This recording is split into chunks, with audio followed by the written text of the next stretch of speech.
Captain Minute-Ho walked slowly toward the massive scanner at Nexus Station. The huge metal structure hummed with energy, its blue lights pulsing in steady rhythm. Thousands of beings passed through these gates every day. For 800 years, nothing had ever gone wrong. The scanner was as tall as a building, made of dark metal that seemed to absorb light. Ancient symbols covered its surface, though most people never noticed them. They were older than any known civilization, carved by whoever built the station long ago. Minute-Ho carried his cargo manifest in one hand and his identification chip in the other. He was tired from the long flight from Earth. All he wanted was to deliver his cargo and find a decent meal. The scanner would read his genetic code, check his background, and let him pass. Simple routine. Behind the control panel, Kethrax watched with bored eyes. The Vorthak operator had worked this station for decades. His insect-like body remained perfectly still as being after being walked through the scanner. Humans, Zephyrians, crystalline entities, gas-formed nebuloids, he had seen them all. Nothing surprised him anymore. Minute-Ho stepped into the scanner's archway. The blue light should have swept over him quickly, reading his biological data in seconds. Instead, the light flickered and changed color. First it turned yellow, then orange, then a deep red that made everyone nearby shield their eyes. The steady humming sound became a high-pitched whine that hurt to hear. Sparks began flying from control panels that had never sparked before. Kethrax's compound eyes went wide with shock. His 6 arms moved frantically over the controls, trying to understand what was happening. In all his years of service, he had never seen anything like this. The scanner's voice had always been mechanical and emotionless. It spoke in basic Galactic, the standard language everyone understood. But now something changed. The voice became deeper, older, carrying sounds that seemed to come from the very beginning of time itself. When the scanner spoke, it was not in basic Galactic. The words came out in the Old Tongue, a language so ancient that only a few scholars in the entire galaxy could understand it. The words echoed through the station like thunder. Veltar Nazhan Apex Thol Mordan. Minute-Ho stood frozen in the archway, completely confused. What did it say? He asked, looking around at the crowd that was gathering. Kethrax's hands shook as he checked his translation systems. The Old Tongue was not in his database. No one had spoken it for thousands of years. But somehow, deep in his genetic memory, he understood the meaning. His voice came out as a whisper. This one has endured the touch of the apex god. The words hit the crowd like a physical blow. Beings from dozens of species began backing away from the scanner. Some started making religious gestures. Others activated emergency communication devices to contact their home worlds immediately. Red warning lights began flashing throughout the station. Emergency protocols that had never been used suddenly activated. Security forces came running from all directions, their weapons ready but uncertain what they were supposed to fight. Station Commander Velkoth arrived within minutes. The tall, gray-skinned ethereal moved through the crowd with swift grace. His people were known for their calm in any crisis, but even he looked shaken by what he saw. Shut down the scanner immediately, he ordered. I cannot, Commander, Kethrax replied, his voice trembling. It will not respond to my commands. The scanner appears to be running on systems I have never seen before. The ancient symbols on the scanner's surface began glowing with their own light. Symbols that had been dark and lifeless for centuries suddenly pulsed with energy. The air around the scanner shimmered like heat waves, though the temperature had not changed. Minute-Ho tried to step back out of the archway, but found he could not move. It was not that he was trapped or held by any force. Instead, he felt like the scanner was studying him, reading not just his DNA but something much deeper. Something that went back through his entire family line, through all of human history, to the very beginning of his species. More security forces arrived, along with scientists and technicians. They set up equipment around the scanner, trying to understand what was happening. But their instruments gave readings that made no sense. Some showed that time was moving differently near the scanner. Others detected energy signatures that should not exist in normal space. News of the event spread through the station's communication systems within hours. By evening, ships from across the galaxy were changing course to head toward Nexus Station. Scientists, religious leaders, government officials, and curious beings of all kinds wanted to see the human who had broken an 800-year-old pattern. The Galactic Consortium's Emergency Council was called into session. Representatives from the 12 major species gathered in their great chamber, arguing about what this event might mean. Some thought it was a technical malfunction. Others believed it was a sign of something much larger approaching. On Earth, Sujin received an urgent message while she was having breakfast in the diplomatic quarters in New Geneva. The message was marked with the highest priority codes. As she read it, her coffee grew cold in her hands. A human had triggered something at Nexus Station that no being in recorded history had ever triggered before. The message was brief but clear: she needed to get to the station immediately, with full diplomatic authority to speak for Earth. By the time Sujin arrived at Nexus Station 12 hours later, Minute was no longer in the scanner. Security had managed to move him, but only after the scanner had finished whatever it was doing. He was now in comfortable quarters, treated more like an honored guest than a prisoner. But the scanner continued to glow, and the ancient symbols continued to pulse with mysterious light, as if waiting for something else to happen. The eternal spire hung in space like a massive crystal, its surfaces reflecting the light of distant stars. Inside its hollow center, 12 chambers floated in perfect formation, each one housing the representative of an ancient galactic civilization. These beings had ruled the galaxy for thousands of years, making decisions that affected trillions of lives. Today, they gathered for an emergency meeting that none of them had expected to call. The chamber buzzed with nervous energy as holographic displays showed images from Nexus Station. The broken scanner, the glowing symbols, and most importantly, the human who had caused it all. Elder Velthak slowly entered his chamber, his ancient Vorthak body moving with careful precision. His people were among the oldest in the galaxy, and he was old even by their standards. In his many arms, he carried data crystals that contained information so old that most beings thought it was just legend. The other council members watched him with respect and fear. When Velthak spoke, entire worlds listened. His knowledge went back further than any database, further than any recorded history. If anyone could explain what had happened at Nexus Station, it would be him. My fellow council members, Velthak began, his voice carrying the weight of centuries. What we witnessed today was not a scanner malfunction. It was recognition. The chamber fell silent. Zephyr of the crystalline collective leaned forward, her gem-like body catching the light. Recognition of what, Elder? Velthak activated his data crystals. Ancient symbols appeared in the air above the council, the same symbols that had appeared on the scanner. But these images were much older, carved in stone and metal by civilizations that had turned to dust long before the current galactic order existed. These are references to the apex god, Velthak said, his voice trembling slightly. The first consciousness to exist in our universe. Before the first star was born, before time itself began to flow, this entity shaped the very foundations of reality.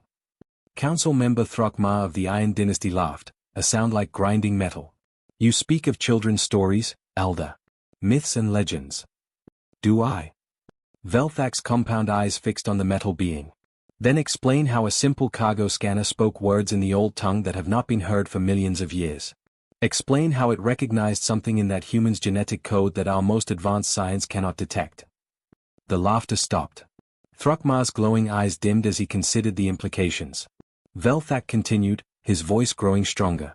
The texts speak of the apex god touching certain beings, leaving marks that would pass from parent to child across countless generations. These marks were not blessings. They were scars. Evidence of survival.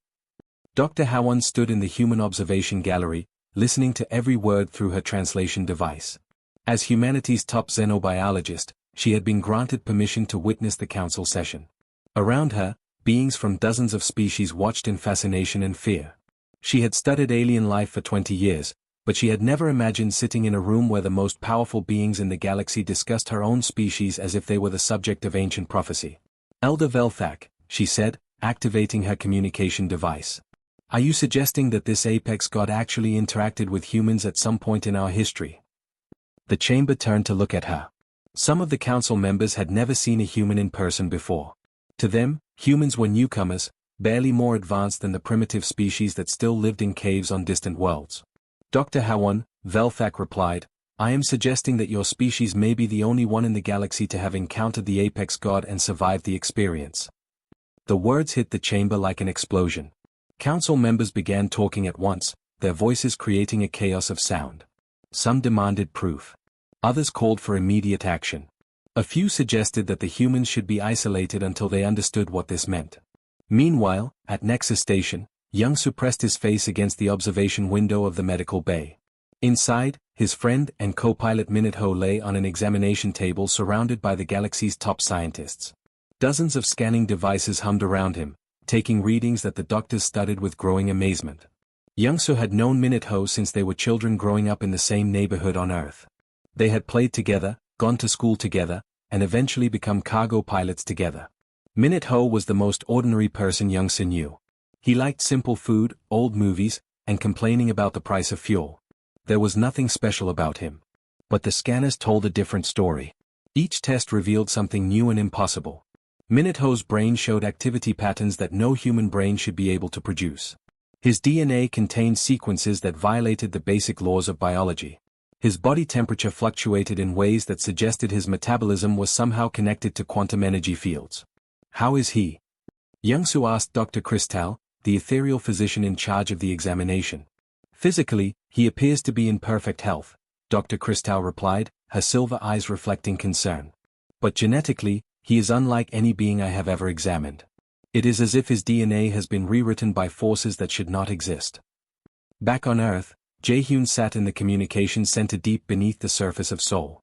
Banks of computers around him monitored thousands of channels across the galaxy, collecting information from news networks, government communications, and private transmissions. The data was clear and frightening. Every major civilization was mobilizing their best scientists and sending them toward Nexus Station. Ancient religious orders that had been silent for centuries were suddenly active again, their communications filled with references to old prophecies and forgotten gods. Most disturbing of all, several military fleets had changed course and were heading toward human space. Some claimed they were coming to protect Earth. Others made no explanation at all for their movements. Jaehyun composed a message to Earth's government leaders. The message was simple but carried implications that would change everything. The galaxy now sees humans as either the most important species in existence, or the most dangerous. We need to prepare for both possibilities. Dr. Kyung-Minute stared at the genetic analysis results for the third time, hoping they would somehow change. The data made no sense according to everything she knew about biology. She had been studying alien genetics for 15 years, but Minute's DNA broke every rule she understood. The laboratory aboard Nexus Station buzzed with activity around her. Scientists from 12 different species worked at examination tables, their equipment humming and beeping as they ran test after test. Each result was more impossible than the last. The carbon chains are wrong, Dr. Kyung-Minute muttered to herself, adjusting her microscope. These patterns shouldn't exist in any living creature. She called up the genetic map on her main display screen. Normal human DNA appeared as familiar double spirals with predictable patterns. But mixed throughout Minute's genetic code were sequences that looked like nothing she had ever seen.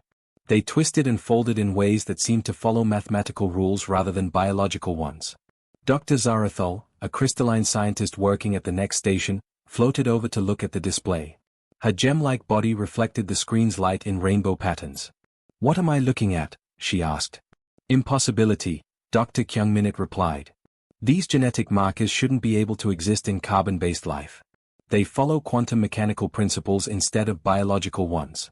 It's like someone took normal human DNA and rewrote parts of it using the laws of physics instead of evolution." Across the laboratory, Dr. Velmon was running neural scans on Minute while he slept. The ethereal physician moved his scanning device slowly over Minute's head, watching the brain activity patterns appear on his monitors. What he saw made him call for Dr. Kyung-Minute immediately. "You need to see this," Dr. Velmon said when she arrived at his station. "His brain waves are resonating with frequencies I have only seen in deep space anomalies." Dr. Kyung-Minute looked at the neural activity display. Normal human brain patterns showed waves that moved in regular cycles. But Minute's brain was producing additional frequencies that seemed to pulse in harmony with cosmic background radiation. The patterns matched signals that scientists detected from black holes and neutron stars billions of light-years away. "How is that possible?" she asked.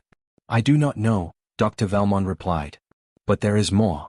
When I tested his reaction to quantum energy fields, his neural patterns changed to match the field frequency.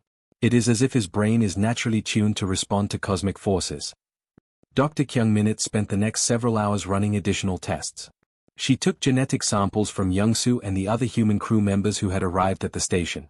She also requested samples from humans across the galaxy, including diplomatic staff and traders who worked on various worlds. The results were shocking. Every single human she tested carried the same impossible genetic markers.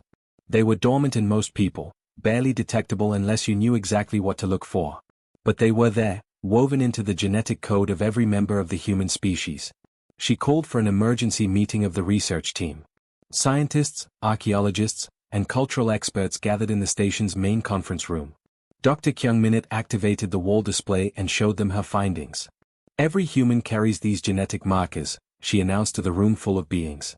Based on my analysis, your species is not native to Earth. The room erupted in surprised voices. Unsu, Earth's cultural attaché, felt like the floor had disappeared beneath her feet. Everything humans believed about their own history was suddenly in question. That's impossible, Unsu said. We have archaeological evidence going back millions of years on Earth. Fossil records, evolutionary development, everything points to Earth as humanity's homeworld. Dr. Dae-hyun, an archaeological xenologist who specialized in ancient civilizations, stood up from her seat. She had been studying human mythology and ancient stories since the scanner incident occurred. Her research had led her to disturbing conclusions. Actually, it makes perfect sense, Dr. Dae-hyun said.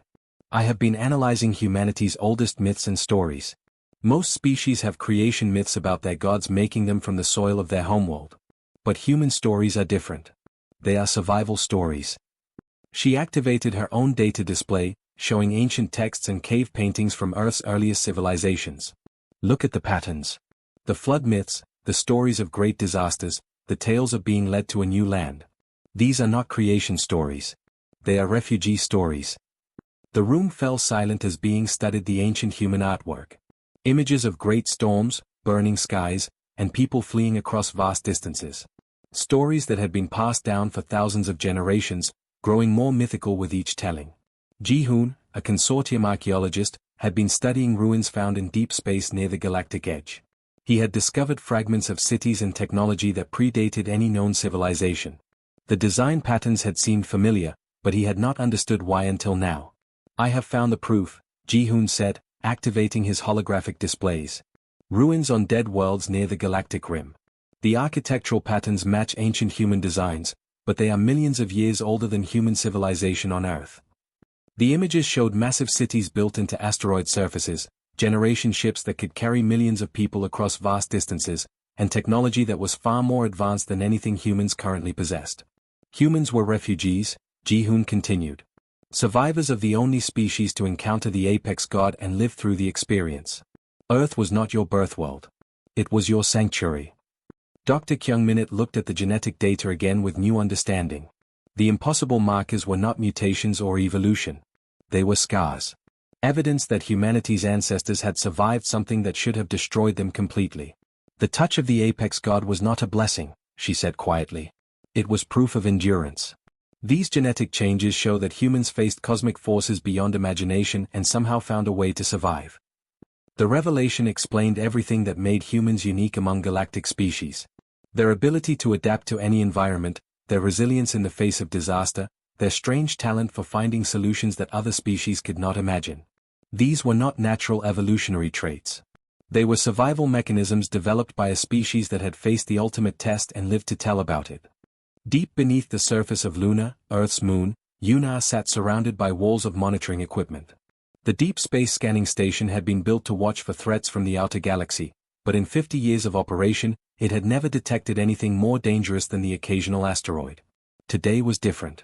The screens around her began showing readings that made no sense. Energy signatures were appearing in the dead zones, the empty spaces between galaxies where nothing was supposed to exist. The signals were massive, larger than entire star systems, and they were moving. Control, this is Luna Station. Yuna spoke into her communication device, her voice tight with concern. I'm detecting multiple large objects moving in sectors 7 Alpha through 12 Delta. Energy readings are off the scale. The voice that came back from Earth Control sounded skeptical. Luna Station, please verify your equipment. The dead zones have been empty for millions of years. Yuna checked her instruments again. Everything was working perfectly.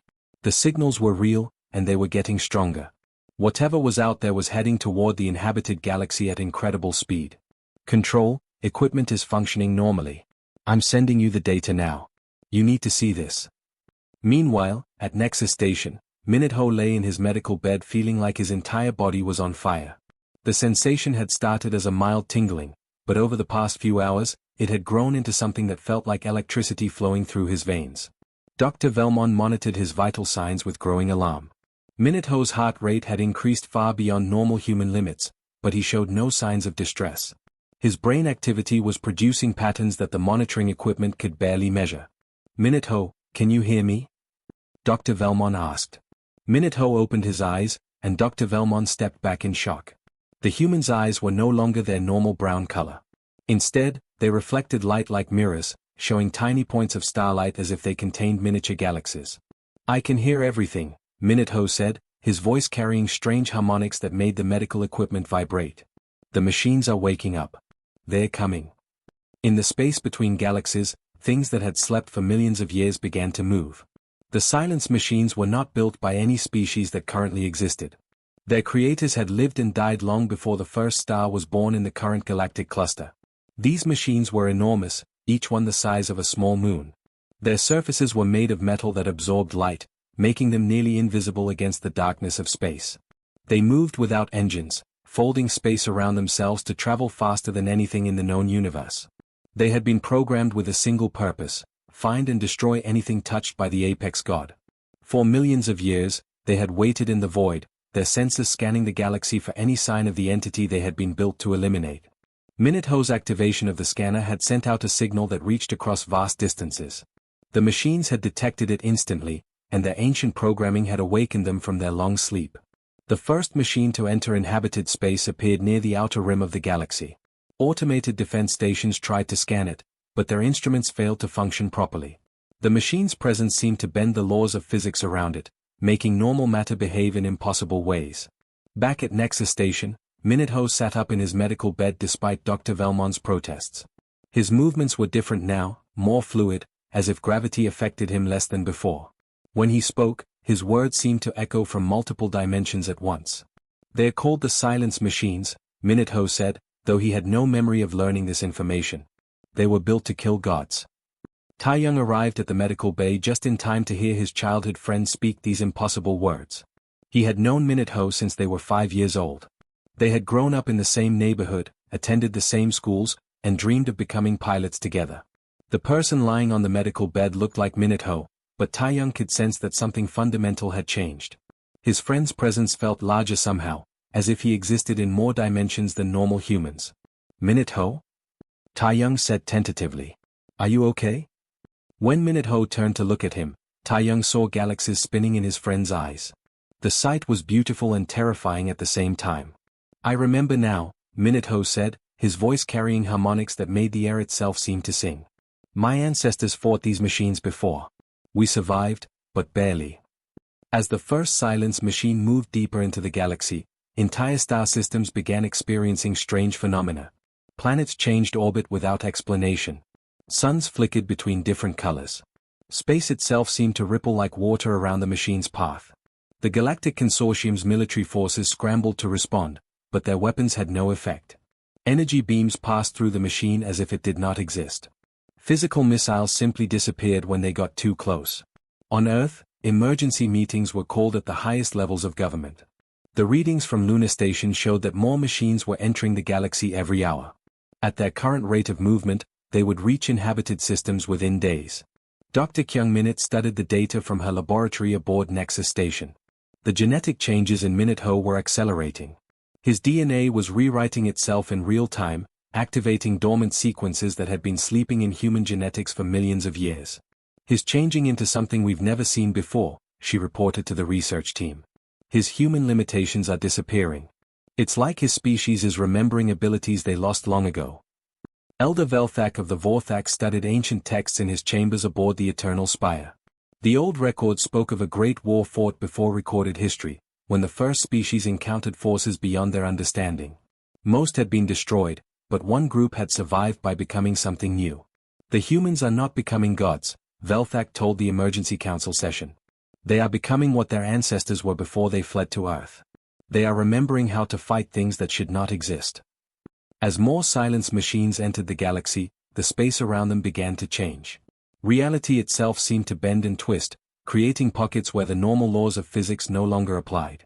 Ships that ventured too close found their crews aging decades in minutes, or discovering that time was moving backward.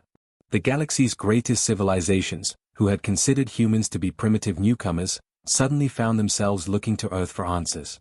They were not seeking gods to worship or leaders to follow. They needed survivors who remembered how to fight beings that could rewrite the rules of existence itself.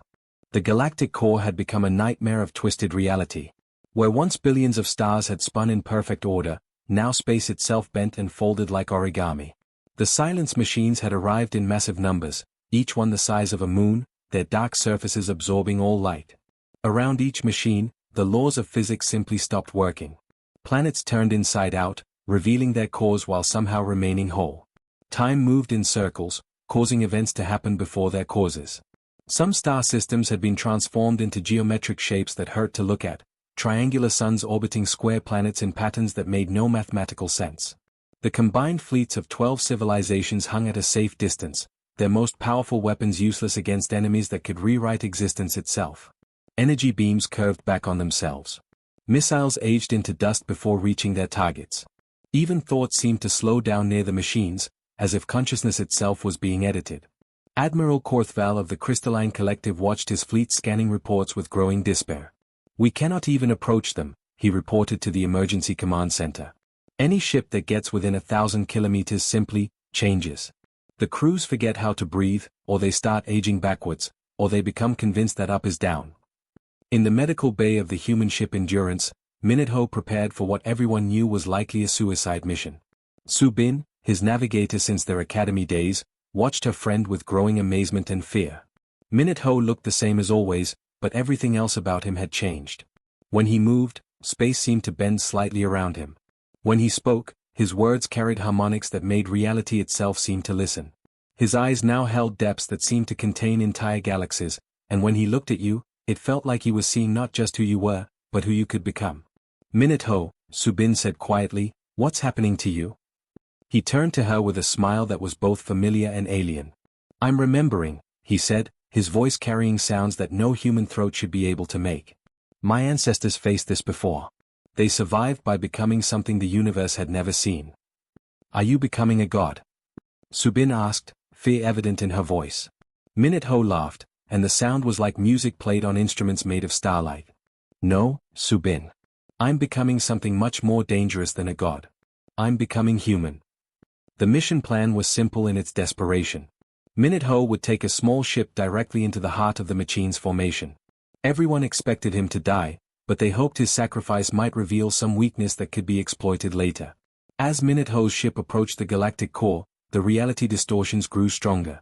His instruments began showing impossible readings. The navigation computer claimed they were moving backward through time while simultaneously arriving at their destination yesterday. But Minute-Ho felt no confusion. The closer he got to the machines, the clearer everything became.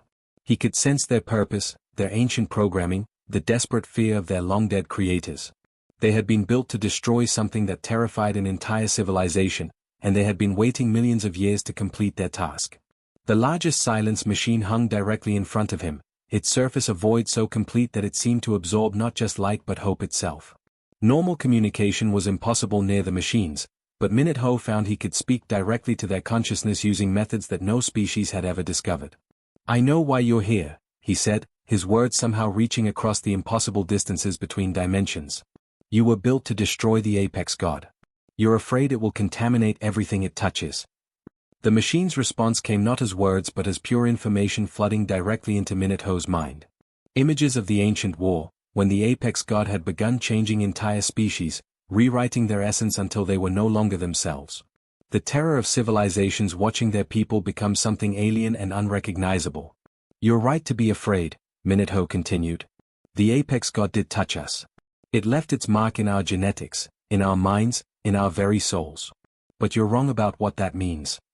He felt the machines analyzing him, their sensors reading not just his biology but his quantum signature, his dimensional resonance, every aspect of what he had become. They were searching for contamination, for signs of divine influence that needed to be eliminated. "The apex god isn't your enemy anymore," Minute-Ho said, his voice somehow carrying across multiple realities at once. "It's part of us now, but we've changed it. Made it something new." The machines paused in their analysis. For millions of years, they had been programmed to destroy anything touched by divine power. But what they found in Minute-Ho was something their creators had never imagined possible. The divine essence was there, woven throughout his genetic structure and quantum field. But it had been transformed by something the machines didn't understand: human adaptability. Instead of consuming and changing humanity, the gut touch had been consumed and changed by them. Enera watched from the command ship as every scanner focused on the space around the largest machine. What she saw defied belief. The reality distortions were fading. Space was returning to its normal shape, time resuming its forward flow. "The machines are powering down," she reported in amazement. "All energy signatures are dropping to minimal levels." Minute-Ho felt the moment when the machine's ancient programming finally understood. They had been built to prevent divine contamination from spreading across the galaxy. But humanity had done something no species had ever done before: they had contaminated the contamination. The apex god's influence had become something entirely new when filtered through human consciousness. Instead of rigid divine power that consumed and controlled, it had become conscious evolution, growth without limits, change without end. The machines had found what they were looking for, but in reverse. Instead of destroying divine influence, they discovered it had already been transformed into something that posed no threat to the natural order. In fact, it had become part of the natural order, evolution itself given awareness and choice. One by one, the silence machines folded space around themselves and disappeared back into the void between galaxies. Their task was complete, but not in the way their creators had intended. Months later, Minute-Ho returned to his regular cargo runs as if nothing had changed. But something had changed for everyone. When humans passed through the quantum gates at stations across the galaxy, the ancient scanners spoke new words in the old tongue: these ones choose their own path. The galaxy had learned something that would change everything: evolution never truly ends, and sometimes the greatest strength comes not from power over others, but from the endless capacity to become something new.